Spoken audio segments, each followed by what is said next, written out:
بسیار یک لحظه های پر از خرسندی و هیجان فراشون گرفتگی و بسیار روزهایی هستند که الحمدلله رب العالمین بسیاری پدر و مادرها تمنا و انتظاری این ساعتها را در حق فرزندانشون دارند. تبریک و تهنیت میگویم و از خداوندی که بسیار بسیار مهربان و بی‌نهایت بخشنده است خواهان او هستیم که خداوند این خواهرچه ما را برای این شوهری انتخاب کردهش خداوند عمر دراز، ایمان کامل، زندگی با سعادت و الله مهربان در آینده از بین شما فرزندایی که هم صورت خوب داشته باشند و هم سیرت خوب داشته باشند الله موفق و میسرشون کند. خواهرها و برادرای عزیز، من از همین لحظه ای که بسیار یک مناسبه و بسیار فرصتی هست که همچه یک بگیم هدیه تویانه ما همیشه مثل یک گلدسته ای که به یک کس هدیه میکنن این حدیث پیغمبر است. من میخواستم که این خواهر و این داده را با یک حدیثی از پیغمبر ما میخوانم و در انتهاش تبریک میگم و در گوش کردنش از خداوند فقط خواهانی هستم که شما را توفیق عمل کردن الله نصیب کنه. اول دادن ما که گمانم انشاءالله این است که خدا خواهد از چهره نفری را میبینیم که خدا خواهد بچه هست که یک انتظام و در زندگیش انشاءالله هر چیزی که از فرموده هایی که برای بهبود زندگیش باشد از خداوند امید من همینه که هیچ وقت پا بیرون نمیگذارد. ولی همچه یک کلانتر ما نصیحت من همین است که خدای مهربان در قرآن و عاشروهن بالمعروف میگه. بسیار برادرای عزیز، بسیار فرموده خداوند بی‌نهایت چیزی ضروره برای شنیدنش که از بالای 7 طبقه زمین و آسمان خدا ماها را چی میگه؟ میگه و عاشروهن بالمعروف. کدام زنی را که برای زندگی انتخاب کردی یعنی رضا شدی که همون زنی تو باشد، الله میگه ضرور است برای تو این که با او معامله خوب کنی، یعنی با او تو زندگی نیک داشته باشی. تمام درشتی ها، تمام سختگویی ها را باید میگه شما از زندگی در راه نتین. حتی در دوام آیت خدا میگه فَإِن کَرِهْتُمُوهُنَّ. حتی خدا میگه زندگی میگه آینه بیش و کمی است، هر شب در آسمان ستاره نیست. یعنی دوی مثل این آسمان ستاره زار زیباگی ندارد.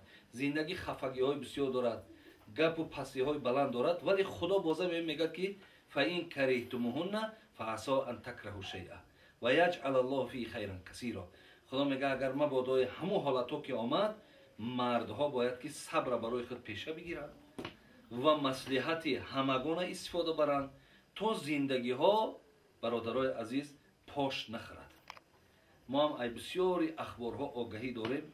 شما اگر آگهی داشته باشین در یک سال 5,500 طلاق در جمهوری مشرقی. این بسیار یک آماری خیلی خطرناک است و بسیار آدم بگیم که هم خیلی یک حالت ناگوار در قرار میتید که همین خیلی عددهای زیادی در بین زندگی ها آمدگی است. از این خاطر دادری عزیز، زن انتخاب کردگی تا دوست داشتن این حدیث پیغمبر مونه، احترام گذاشتن فرموده پروردگار مونه. از این خاطر باید شما دوست هم دارین، احترام هم کنین، قدر هم کنین. حتی بین پیامبر نازل میگه لا یفرق مؤمن مؤمنة ان کره منها خلقا. یکی مبادای زندگی در یگان گپی میشود، یک ناز میشه، ارکگی میشود، یک چیز تیار نیست، پیامبر میگه درو غضبناک نشید. ببین درو غضبناک نشد، زیرا همه بدبختی ها در حالت غضب میشود. آدم باید درو غضبناک نشود. ببین حتی چی میگه رضی منها آخر، میلش خوراکش اگر معقول نامد میگه کار دیگرش با تو راضی میکنه. از این خاطر یعنی زندگی را هر راهاش قطعی میکواد پیغمبر برای ما تعلیم میکنه که همین نیک گذره. خب غوغا و مثال مغل و زیشت و همینا باید در زندگی ها جای نداشته باشد. همین حیاتی که ما داریم به خدا قسم همین لایقی او را ندارد که همین را با هم خیلی بدبختی ما و شما سپری کنیم. خب و همچنان در برابر این خواهر عزیز من یک مصرع شعری شاهنامه را از فردوسی میخوانم. فردوسی چی میگه؟ میگه که چی خوش گفت فردوسی پاکجان و شاهنامه اندر بیان زنان. شاهنامه در فردوسی چی گفته درباره زنکا، درباره دخترکا؟ گفته است بهین زن در جهان آن بود که پیوسته با شوی خندان بود.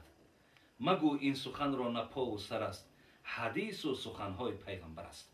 فردوسی میگه نگه که با گپهای ما بی فکت بی دلیل نمیگه، همه سخنهای ما میگه سخنهای پیغمبر و حدیثهای پیغمبر است. چی گفته است؟ بهترین زن نگفته که همه سر سیکه خشو داشته باشه، خوب زر تیلاش زیاد باشه، آتش مقصد دبدبناک باشد، خانه هاشون با شکوه باشه. نه، گفته است بهین زن در جهان آن بود که پیوسته با شوی خندان بود. بین با شوی خودش میگه خندان باشد، دل مردکش به دست بگیره، مردکش از خودش راضی کنه، دعای نیک همه را بگیرد.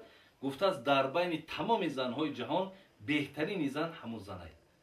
خدا خواهد خواهر عزیز ما شما گمان نیکه که شما از جمله همون زنهای میشین که دعای پدر و مادرش، دعای اولاد اجدادش، دعای خودش میگیرین و با دعای نیک همین ها انشالله شما آینده هم برکت میوین.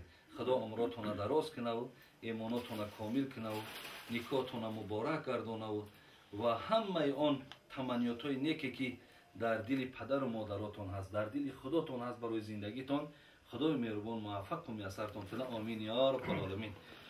خب الحالا که من گفتم که بخشیدی خواهریز در رو بگو بخشیدم دیگر ایوان دقیقه نیست.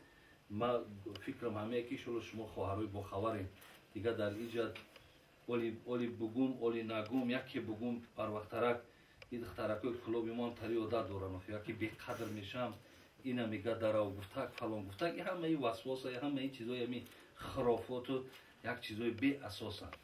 پیامبر که گفته است بهترین نکاح همون نکاحی که تیز انجام بیابد، زیرا در دل شیطان میدره وسواس میکنه، دل همه را سیاه میکنه.